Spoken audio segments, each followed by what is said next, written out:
ఇక ఎలివేటెడ్ కారిడార్లకు పచ్చ జెండా అనేటువంటిది కూడా మనం చూడొచ్చు. కంటోన్మెంట్ ప్రాంతంలో ట్రాఫిక్ కష్టాలకు చెల్లు భూములు ఇచ్చేందుకు రక్షణ శాఖ అంగీకరించడంపై సీఎం రేవంత్ హర్షం అంట.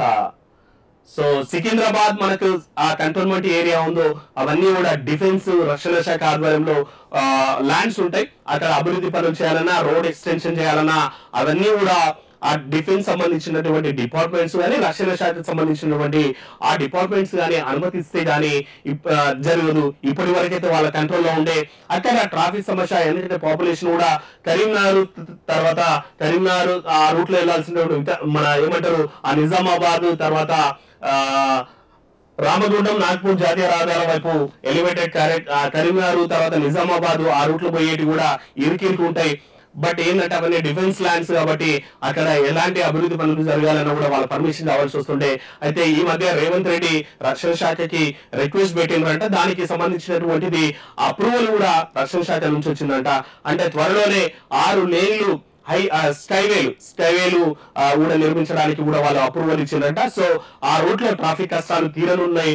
సో దీనికి సంబంధించినటువంటిది కార్ఖానా తిరుమలగిరి హకీంపేట మీదుగా ఓఆర్ఆర్ వరకు సాగనుంది. మధ్యలో 23 ఎకరాల భూమి అవసరం. 44 జాతీయ రహదారిపై పారాడైజ్ కూడలి కండ్లకోయ మధ్య 18.30 కిలోమీటర్ల పొడవున 6 వరుసల వెడల్పుతో పైవంతల నిర్మాణాన్ని నిర్మించాలని ప్రతిపాదించారు. అందులో 12.6 కిలోమీటర్లు ఎలివేటెడ్ కారిడార్ ఉంటుంది. దానికి 4 ప్రాంతాల్లో ఎగ్జిట్ ఎంట్రీ రాపులు ఉంటాయి.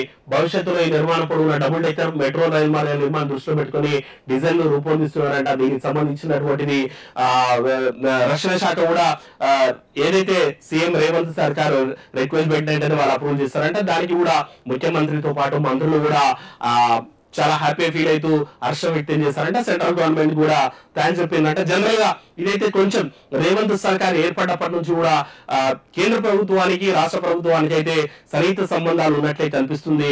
వీళ్ళు వెళ్ళినప్పుడల్లా అపాయింట్మెంట్ దొరుకుతుంది.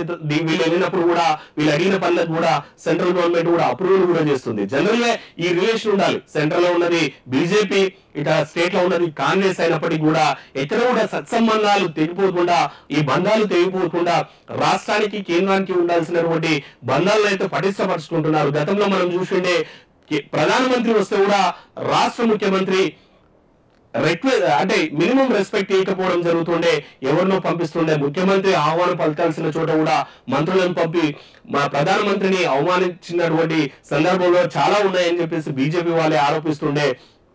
సెంట్రల్ తోటి కూడా మనం చూసిండే పక్క రాష్ట్రాలు, ఇప్పుడు తమిళనాడులో డెడ్ ఆపోజిట్ పార్టీ ఉంటది డిఎంకే, అటు బీజేపీ.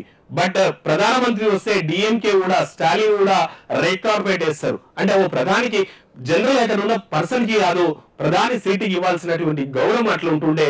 మిగిలిన ఏ రాష్ట్రకి వెళ్ళినా సరే ప్రధానమంత్రికి రెడ్ కార్పెట్ వేస్తుండే. తెలంగాణకు వస్తే మాత్రము ప్రధానమంత్రిని చీఫ్ మినిస్టర్ అగౌరవపరిచాడు అన్నటువంటి విమర్శలు కూడా ఉంటుండే. కానీ ఎందుకంటే ఆ రాష్ట్రానికి సంబంధించినటువంటి ముఖ్యమంత్రి ప్రధానమంత్రికి గౌరవం ఇచ్చినప్పుడే, ప్రధానమంత్రి లేదు అంటే సెంట్రల్ గవర్నమెంట్ కూడా ఆ రాష్ట్రానికి రావాల్సినటువంటి అన్ని ఫండ్స్ కూడా అంతే వివక్ష లేకుండా పంపిస్తుంది. దీనికి ప్రధాన ఎగ్జాంపుల్ ఇది సాక్ష్యం అయితే రేవంత్ సర్కార్ అని చెప్పాలి. ఈవెన్ వాళ్ళు గెలిచి 3 నెలలు కాలేదు కానీ దాదాపు పలుమార్లు ప్రధానమంత్రి అపాయింట్మెంట్ ఇచ్చిండ్రు. వాళ్ళు జాతీయ రహదారులకు అప్లికేషన్ పెట్టుకుంటే దాన్ని అప్రూవ్ చేసిండ్రు. ఇమీడియట్ ఫండ్ కోసం అప్లికేషన్ పెట్టుకుంటే దాన్ని ఇమీడియట్ రిలీజ్ చేసిండ్రు. ఇప్పుడు కంటోన్మెంట్ పరిధిలో ఉన్నటువంటి డిఫెన్స్ ల్యాండ్స్ కి సంబంధించినటువంటిది కూడా ఎన్ని రోజులు పెండింగ్ ఉంది ఈ రోజు. ఎందుకంటే ఆ రూట్ లో మొత్తం గజిబిజి రోడ్లు అవి. సో ఇవన్నీ సెంట్రల్ గవర్నమెంట్ చేతిలో ఉంటాయి, డిఫెన్స్ చేతిలో ఉంటాయి. ఆ ల్యాండ్స్ నుంచి అప్రూవల్ రావాలంటే పెద్ద టిపికల్. కానీ రేవంత్ సర్కార్ అప్పీల్ పెట్టిన వెంటనే ఇమీడియట్ వాళ్ళు అప్రూవల్ చేసిండ్రు. ఇప్పుడు ఇవన్నీ ఏంటంటే 6 లేన్ స్కైవేలకు కూడా ఆ డిఫెన్స్ డిపార్ట్మెంట్ కూడా అప్రూవల్ ఇచ్చిందంట. అంటే ఆ ఏరియా మొత్తం కూడా డెవలప్ అయ్యే పరిస్థితులు కనిపిస్తాయి. ఇప్పుడు ఈ రోజు ఆ ట్రాఫిక్ కష్టాలకు ఓ మార్గం అయితే దొరికినట్టు ఉంటది. సో ఇప్పుడు కూడా స్టేట్ గవర్నమెంట్, సెంట్రల్ గవర్నమెంట్ అవి ఏ పార్టీలు ఉన్నా సరే, ప్రతిపక్ష విపక్షాలు ఉన్నా సరే ఈ రిలేషన్ అయితే మెయింటైన్ చేయాలి, ఈ బాండింగ్ అయితే ఉండాలి. ఈ విషయంలో రేవంత్ సర్కార్ని అటు బీజేపీ గవర్నమెంట్ అయితే అప్రిషియేట్ చేయొచ్చు. వీళ్ళు కూడా మా పార్టీ కాదు కదా, మా ప్రతిపక్ష పార్టీ ఉంది అక్కడ, మేము ఎందుకు అప్రూవల్ ఇవ్వాలి, వాళ్ళకి క్రెడిట్ వస్తుంది అనుకోకుండా వీళ్ళు అప్పీల్ పెట్టిన వెంటనే జనాల దృష్ట్యా జనం మేలు దృష్ట్యా రాష్ట్ర ప్రభుత్వం కేంద్ర ప్రభుత్వాలు పనిచేయాలి.